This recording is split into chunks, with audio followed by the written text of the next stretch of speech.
तीर्थ नगरी हरिद्वार में अगर आप हिंदू नहीं हैं तो आप नहीं जा सकते हैं, ऐसा एक पत्र मुख्यमंत्री पुष्कर सिंह धामी के पास जा चुका है और जिसके बाद बवाल मच चुका है। मुस्लिम धर्मगुरु हो या मुस्लिम सांसद हो, वो इस पत्र पर सवाल उठा रहे हैं और सवाल उठा रहे हैं कि भाई साहब, आपको अगर ये करना है ना तो पहले आप हमारा संविधान बदलिए।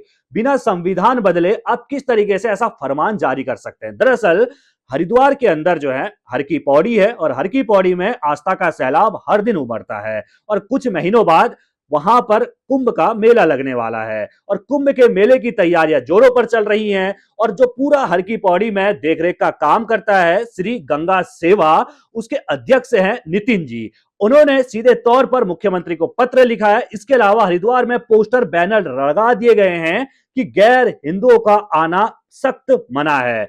इसमें कहा गया है कि अगर आप हिंदू नहीं हैं तो आप यहां मत आइए।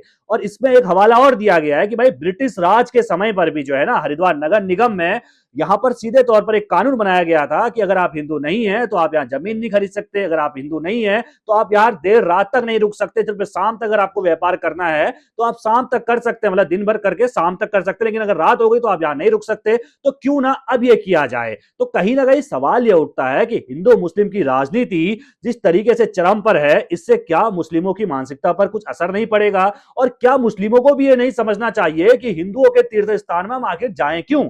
क्योंकि अगर आप देखें तो हिंदू कभी मुस्लिमों के तीर्थ स्थान पर नहीं जाता है, उसको कोई मतलब नहीं होता है, ना वो मक्का मदीना जाता है और ना ही वो उनके जब भी रमजान आते हैं, जो भी त्योहार आते हैं, उसमें कोई हस्तक्षेप करता है। तो क्या मुस्लिमों को भी ये नहीं सोचना चाहिए कि हमें हिंदुओं के धर्म स्थल या हिंदुओं के तीर्थ स्थानों पर नहीं जाना चाहिए? ये भी सोचने वाली बात है। और आखिर ऐसा फरमान जारी करने की क्या जरूरत पड़ गई? जरूरत पड़ी ना। और इसके अलावा एक और फरमान जारी किया गया है। क्या फरमान जारी किया गया है कि भाई साहब, अब आप हरिद्वार हर की पैड़ी में वीडियो, रील या फिर ड्रोन नहीं उड़ा सकते, ना वीडियो बना सकते, ना रील बना सकते हैं। ये मामला क्यों उठा? अभी दो कुछ दिन पुरानी बात है कि दो यूट्यूबर जो है ना, वो शेख की ड्रेस, शेख जो होते हैं उनकी ड्रेस पहनकर रील बना रहे थे। उनको पुलिस की तरफ से गिरफ्तार भी कर लिया गया है। पता चला बाद में कि वो दोनों तो हिंदू थे भाई साहब, बस वो कुछ व्यूज पाने के लिए शेख के कपड़े पहनकर हरिद्वार में जो है वो वीडियो बना रहे थे।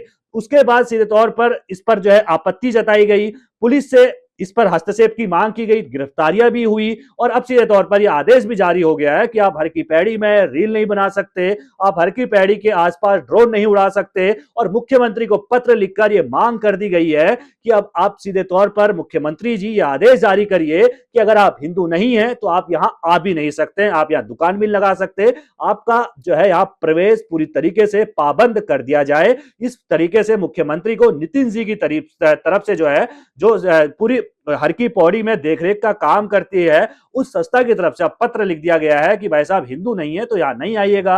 अगर हिंदू होने के बाद नहीं होने के बावजूद भी अगर आप यहां आते हैं तो आप पर एक्शन लिया जा सकता है। इस मामले पर उत्तर प्रदेश में सपा के पूर्व सांसद है एसटी हसन, उन्होंने सबसे पहले सवाल उठाया। उन्होंने कहा कि भाई साहब, संविधान आप बदल दीजिए, आप अगर ऐसा करना चाहते हैं। ये देश भारतीयों का है, हिंदू का नहीं है, मुस्लिम का नहीं है, सिख का नहीं है। यहाँ वो रहते हैं जो भारतीय हैं, चाहे वो किसी भी धर्म से हो। ये भारतीयों का देश है और किसी की प्राइवेट प्रॉपर्टी नहीं है। वो हरिद्वार किसी की प्राइवेट प्रॉपर्टी नहीं है। ये जो है एसटीएसएन का कहना है। भाई ऐसा तो है नहीं कि तुम मेरे घर नहीं आओगे, मैं तुम्हारे घर नहीं आऊंगा, वो तो भाई प्राइवेट प्रॉपर्टी है नहीं, तो वहां कोई भी जा सकता है। ये एसटीएसएन साहब का कहना है। भाई साहब सपा के कद्दावर नेता हैं और समाजवादी पार्टी के पूर्व सांसद है, लेकिन सोचने वाली बात यह है कि आखिर मुस्लिमों को जाने की जरूरत क्या है अगर भाई हिंदुओं के तीर्थ स्थल है। क्योंकि पिछले कुछ समय से हम लगातार ऐसे वीडियोज भी देखते हैं जिसमें जूठा खाना, थूका हुआ खाना, और इसके अलावा योगी आदित्यनाथ ने इसलिए तो सख्ती की थी भाई, कावड़ के दौरान जो है पूरी तरीके से नेम प्लेट जो है सख्ती कर दी गई थी। उसकी वजह यही है क्योंकि हरकतें ऐसी है। मैं ये नहीं कह रहा सब ऐसे होते हैं, लेकिन हरकतें तो है ना, वीडियोस तो सामने आती है ना। लेकिन आपने किसी हिंदू को देखा कि मुस्लिमों के त्योहारों पे वो खलल डाले या इस तरीके से अपनी दुकानें लगाए, इस तरीके की कोई हरकत करे?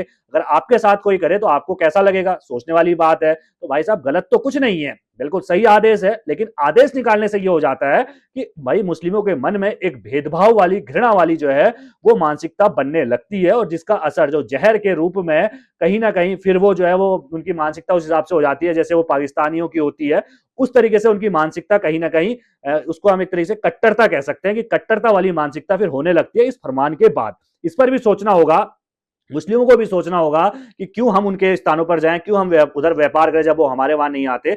दूसरी तरफ इस तरीके के फरमान से जो है मुस्लिमों में भी घृणा आती होगी, कट्टरता वाली मानसिकता आती होगी। तो दोनों तरफ से गलतियां तो हैं।